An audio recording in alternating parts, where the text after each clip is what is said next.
Okay, now we're going to do a stencil. So I'm going to show you on Photoshop how to do a stencil. You could, of course, use a magazine or a picture that's printed and then cut those masses yourself. I'm just going to try and show you with a digital picture how to make it a bit easier. So the first thing you want to do is create a new layer. You can drag all the way to the plus, or you can do on the Mac Command J or Control J on the Windows PC. And then once you've got your other layer, what you want to do is go to Image, Adjustments, and then you have two main options. You have Posterize and Threshold. I'm going to start with Posterize because it's the one I don't really use. I've actually created a shortcut for Threshold, Command K, which is the one I use most often when I'm doing stencils. Also, when I want to, do something. Like there was something this morning I was doing for a client where I'm going to be projecting tomorrow for the job that I'm doing. I just figured it was easier to do it like that. So it's just black and white. As I'm going to be projecting, I'll be able to see black and white easily. When you're using a projector, sometimes when there's a lot of light, it's a good trick to do this. So it's either light or no light. So the projector wouldn't project anything there, but it would project white onto the wall. So it's just going to be a lot easier to see as opposed to something like this. If there's a bit of light in the office that I'm working, some of those tones I won't quite know what I'm doing. So something like that would just be easier. Anyway, I'm going to delete that and start again. So stay zoomed in. Such a cool dog. Okay, so Command J and then Image, Adjustments, Posterize. So okay, Posterize is kind of like layers would be like having, sorry, levels would be like having layers down here. The more layers you have, the smoother the picture is, and the less amount of layers, the more halftone it becomes, as you can see. So we're going to put it to the minimum, which is 2. Okay. And then that's pretty much your stencil sorted. So all you have to do at this point is you could cut all of the white bits and make that into one page. And I'll show you that in a minute. You've got all the red, which could work as another stencil, another layer. You got all the blue, all the black, and the purple. So that could be like a 1, 2, 3, 4, 5, 5 or 6 layer stencil basically, and that's your stencil ready to go. If you want to have more control over it, what you can do, I'm going to delete that. Oops, do Command J. Go to the one I prefer, which is Threshold. Most of the time, text and logos. That's when I use a stencil. I rarely use a stencil for an actual artwork, unless that's what the client wants. But if it's something I'm painting for me, I never use a stencil. I don't really like stencil most of the times. I'm going to be painting outside and there's wind and whatever, and I'm battling with a piece of paper, whatever. So I only use stencils when I have to. It's a good tool. It's good to know how to do them. That's why I'm doing, that's why I've included it in the course. But I don't like them. It's just good to know how to do them. Anyway, so when you go threshold, what it does is gives you black or white values, and that's it. You got 2 tones. There's no gray, there's no color. As you go to the left, it becomes fully white, and as you go to the right, it becomes fully black, and it gives you different values in between. So the idea when you're doing this is to separate the zones into manageable chunks. So before we even do that, what we're going to do is we're going to separate the dog. The easiest way to do this, so you can use this tool here, which is called lasso tool, and then you can go bam, bam, bam, bam, bam, bam, bam, and then cut around the dog, so on. Another thing you can do, which is better, is use the pen tool. So then it gives you more control, you're more precise, da, da, da, da, da. And then, obviously make selection, make selections, and then it gives you all of this that you can delete afterwards, which is fine. But the best tool is a fairly recent tool that Photoshop implemented. Is this thing here? You've got the what's it called? Quick selection tool. So if you press and hold, you'll have the magic wand thing, which I use fairly often. It'll give you it'll be a good way to select certain zones, and then you've got the amount, the tolerance, 100%. You know, will give you quite a fairly big selection, and say 10% will give you a smaller area of selection. But it also has this thing, which is fairly new. It's object selection. It's like an AI tool. So you press on it, and there you go. The pink is what's going to be selected. It's pretty crazy how accurate this is. It's not perfect. You can see the edges of the dog's hair where it's blurry. But as a stencil, you would simplify things anyway. So this, I think, works pretty good. So once you got this selected, then you can just do Command J to create a new layer without the background. So now I'm just going to remove this. I'm going to remove that. I'm going to hit Command or on the Windows Control and press this. So the layer goes below the dog. If I'm on a dog and I press this, it goes above it. So again, Command or Control on the Windows allows you to go underneath. I'll delete all of this. Okay, so new layer. I'm gonna select white, use the bucket, and then just have a white background, just easier to work. V. Okay, now I'm gonna select the dog, and I'm gonna create a new layer straight away. So Command J to duplicate the dog. And now I'm gonna do Command K is my shortcut, but I guess I'm gonna go the long way, which is image, adjustments, and where is it? Threshold. And I mean, that's pretty much, I'm just gonna go okay to zoom in a bit. That's pretty much your stencil sorted. It's a lot of work. I mean, you can see all those lines. That's gonna be, you know, a ton of work to cut all of this. Which is the bulk of the work whenever you're doing a stencil. It's not getting to this point. This is fairly easy. It only took me a few minutes. And it's not the painting. The painting literally is going to be loads of holes, and I'm just going to flood fill the whole thing with a can. It's going to take a few minutes, but the cutting is what takes hours, depending on what you're doing. So it helps if you have like a ski glove or some type of, you know, fairly thick glove, because you will see your index finger gets a bit sore after a while. As you can see, I really don't like doing stencils, but yeah. So this is an option to do it. So if I was to do a one layer stencil, this is what I would do. I would literally just do threshold, turn it into this, end of story. So if I wanted to do a multiple color stencil, or I mean, it could be a gray scale, of course, it could be different shades of gray. But say we wanted, you know, this color and the tongue color, the hazelnut eyes and stuff. What we can do is just change the value. So we do Control J, Command J, image, adjustments, threshold. And then what you can do is go towards the left for a lighter value, or towards the right for a darker value.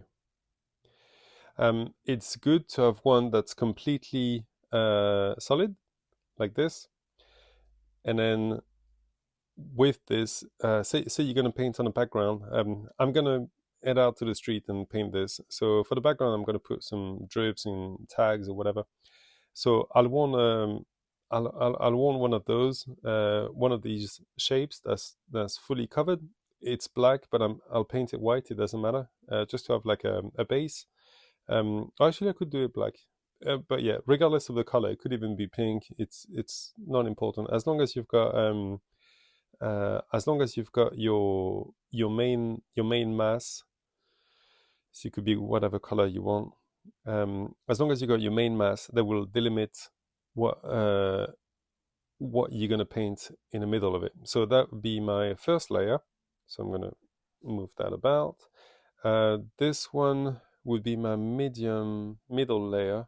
But let's see, I could maybe do better. Let's see, Command J. Okay, Command K for threshold. Uh, Obviously, if you type Command K yourself, it won't work. In a video about Photoshop, I don't know if it's before or after this video, I'll show you basically where to change it. You go keyboard shortcuts, and this is where you can change the shortcut to your liking. But anyway, okay, so Command K. What would I do? You could have like a 10 layer stencil, like 1, 2, 3, 4, 5, 6, and it could be all sorts of. Actually, you know what? Let me do something. I'm gonna do so. This is gonna be quite rough, so it doesn't. It won't look perfect, but it's just so I explain what I'm doing. So, right. Let's see. I'm gonna do W and get rid of. Oh, I'm on that tool which selects everything. We don't want that. We want that one. Okay, so I'm going to select this and delete. I'm going to move this. This I'm going to turn it into a color to make it a bit simpler. Can't be selected. Command D. I'm breezing through because this tutorial is about the stencil, not using Photoshop, and I don't want it to be too long. Okay, so that's cool. We're going to delete everything that's white. And you see where there are bits that are gray. As I'm zooming into the pixel level, it's only black and white. So threshold is really cool in that way. There's no grayscale. Okay, I'm gonna increase the tolerance to be a bit quicker, 100. Like I said, it doesn't matter if it's perfect for this demo. I just want it to be a bit quicker and just show you what to do. It's not about the artwork. It's just about the technique. Okay, so this is one layer. What I'm going to do is I'm going to add a color overlay just so it doesn't get confusing for when I'm working. And I'm also going to label them. So color overlay, we're going to use shades of brown.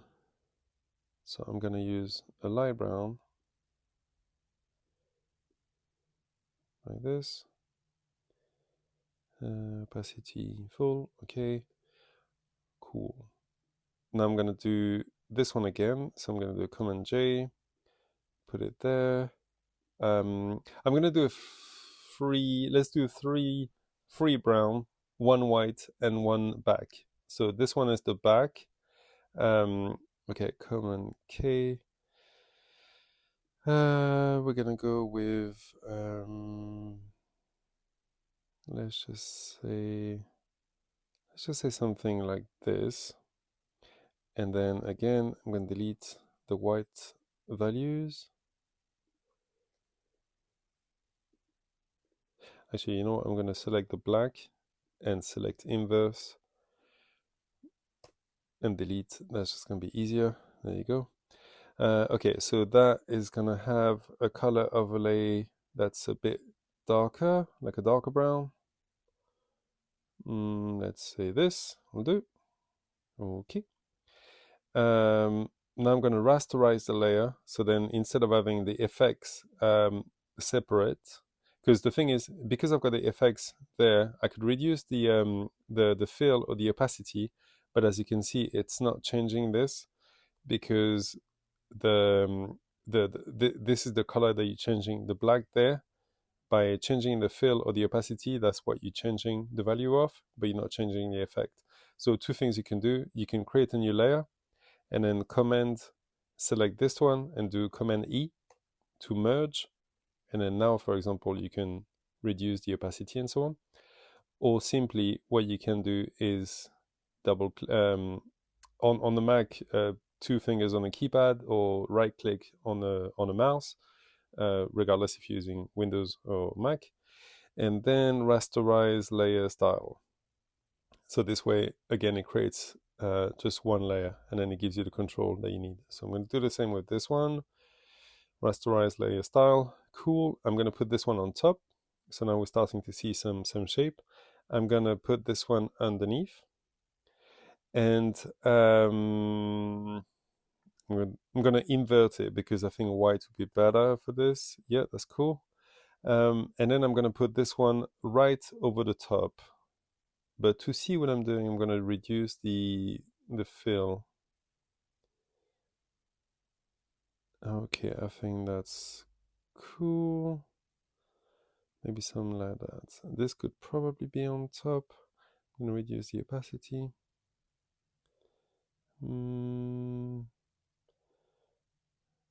Maybe, let's see. Yeah, okay, that's fine. Okay, that's better like this. I find this one is not the right one. Let me just redo this one. So I'm going to do Command J and put at the top, and I just want the detail for this. So Command K, which is going to be very selective, so quite small like this. Do OK. Select all the white. Delete. Select all the. Wait, hang on. I'm getting confused. Let me get rid of all of this. There we go. I delete all of that. Zoom in a bit. If you're just doing a one layer for a client to, for their logo or whatever, it's fairly simple. But if you do an artwork, doing a stencil can be a bit intricate if you start to add multiple layers. I've seen, I think, a 9-layer stencil, which look really cool. But then at this point, I mean, might as well just paint it freehand, I guess. Okay, it's fine, but it's still got loads of jagged thingy bob. So I'm gonna select the black in as many places as I can, and then I'm gonna select inverse. I think it'll be quicker.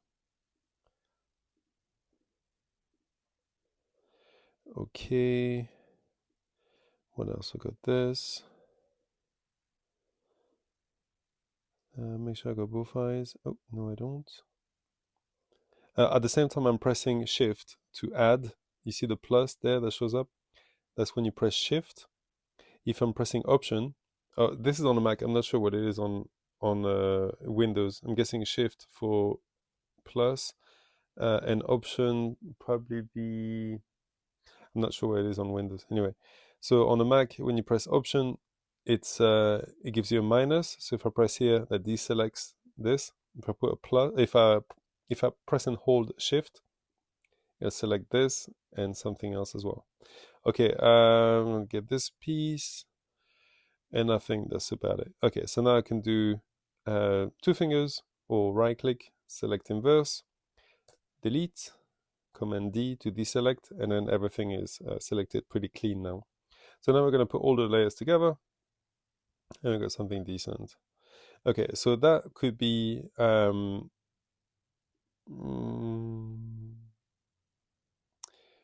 yeah, I don't love this one. Maybe let's just make it a lot lighter. Adding some colors like this helps you get a visual for what it would look like when you're doing it on a wall. So it's quite good. Yeah, I think it's actually alright without. Right, so I'm going to get rid of this one. So we'll do a 1, 2, 3 layer stencil.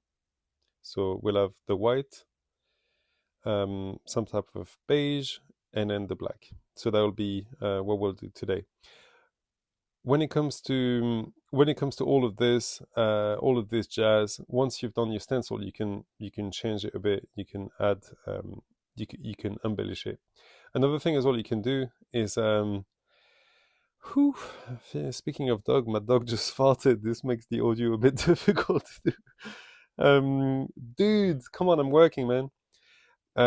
One thing you can do when you have your stencil, your physical stencil, which I'll show you later, is you can actually do some fades. So if you see this this stencil, imagine this is a hole. It doesn't have to be fully covered in white. You could simply, I'm going to select this. I'm going to go, where's the bucket? Why don't Photoshop have colors for this? It's so confusing, all in gray. Anyway, gradient tool. I could go like this, I guess, and then that would give me a grayscale stencil. So it's the same when you're using a can or whatever. You don't have to do just block colors. You can fade your colors, so you can make your stencil more interesting by adding by adding some fades into the mix. We're gonna keep it simple. Remove all of this. Now, there's one very important thing we need to do. So, say this is paper. So we can cut this layer, and this layer into the same size paper, and then on the side here in the corner we can put some tape, like some masking tape, so then we know that each sheet is going to be lining up perfectly with the other one, so we know that when we put it together we don't have something like this, everything lines up perfectly. So that's option one, to put tape on the edges. Sometimes you can't really do it, and you're working on something really big and it's not ideal. So the best thing to do with that is to add some markers onto your stencil, which you then paint over. Again, you can't always do that, so you have to choose the right technique. Sometimes you need to use tape if you want to show the background undisturbed, and sometimes it's just easier to add markers. So we're going to do B hardness full, yes. We're going to go bam, bam, bam. It doesn't matter where I put them, it doesn't have to be super accurate as long as they're all the same. So I'm going to do Command J. So now I've got 3 layers. I'm going to select each of them, Command E to merge them, select this one and this one, Command E, this one, Command E. So now when I look at each of my layers, oh, what did I do? No, I missed one. Hang on one sec. This one and this one, Command J. There you go. So that's layer number 1. That's layer number 2. And that's layer number 3. And you see they all have the markers. So when it comes to lining them up, I can line up the white, the beige, and the black, and they'll perfectly line up. None of them would just be slightly out of whack. So now we're going to cut this and head to the wall and paint it. Okay, so now I'm projecting on my kitchen wall, and I'm going to do the 3 layers, as you can see, one by one. And for that I'm going to use this brown paper. I get rolls of those, they're really cool. They come in 20 meters, 100 meters, whatever. So first I'm tracing the dots. Those are not the best idea, to be honest. If you do squares, it's a lot more accurate than doing circles. Then you can do first layer, second layer, whatever. If you have many layers, it's easier, especially when you roll them. You can put first, second, third on the outside, so you know which one to go first and second. And then I'm doing another layer. For this, it was harder to see with the brown, so I ended up using a threshold again to make it white, and then it was just easier to see. So first thing, tracing the circles, the markers. The reason why it's better to do square is because you see the circles are hard to do and cut. If you do a square, it's just easy to cut straight. And so that's the second layer. The reason I'm doing all these crosses, that's just to make it easy. As you can see, it's purple and white, which is easy to see. But the moment I roll it and then I start cutting it, it just becomes easier to see. So the crosses make it easier to know what's a full area, a hole basically, and what's not a hole. In this case, it was black, so I inverted the picture.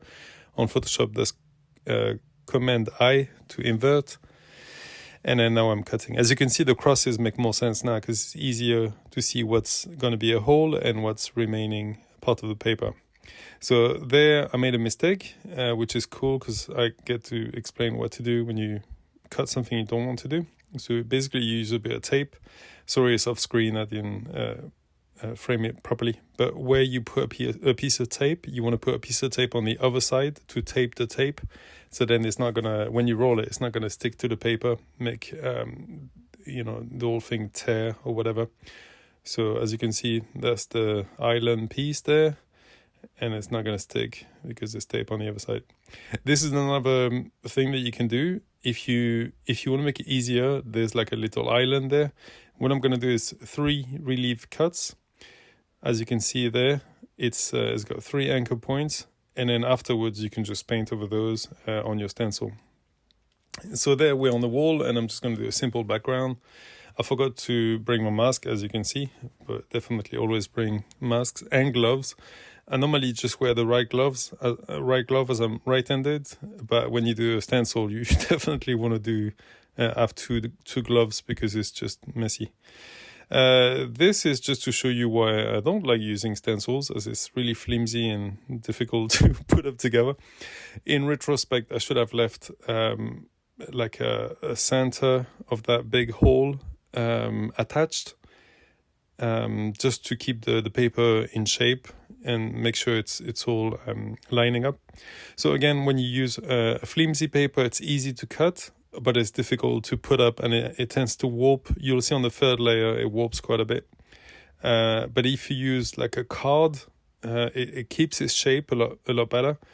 But honestly, your finger is dead. Like by the time you cut all of this hard paper, it's just, it's really hard on your finger. So that's why I tend to use brown paper, which is quite flimsy. One thing you want to do is you see I'm painting towards the center. I'm using a fat cap. You can use a skinny if you're more comfortable. But I'm aiming towards the center. The last thing you want to do is to show the edges of the outside of your stencil. That looks very amateurish. You don't want that. You want to keep it pretty good. I could have painted the whole thing white, but I kind of wanted to keep some of the transparency of the tags. So that's why in the center, I'm holding back and I'm not covering the whole thing, just to have a bit of flair. Obviously, you could paint the whole thing if you want.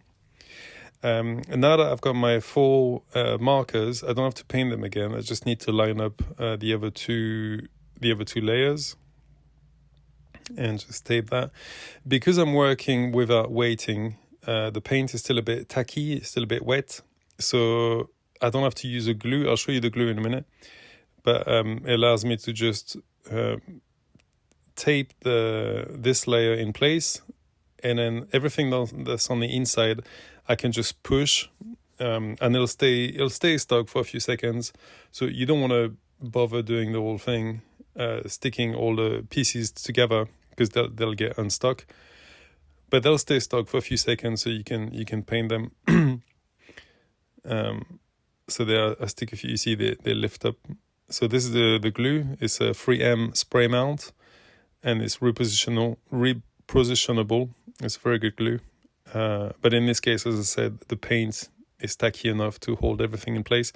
But I'm still using. I'm still pressing on my hand and painting. So obviously I'm getting a lot of paint on my hands. You definitely want to have gloves for this, otherwise you get covered in paint.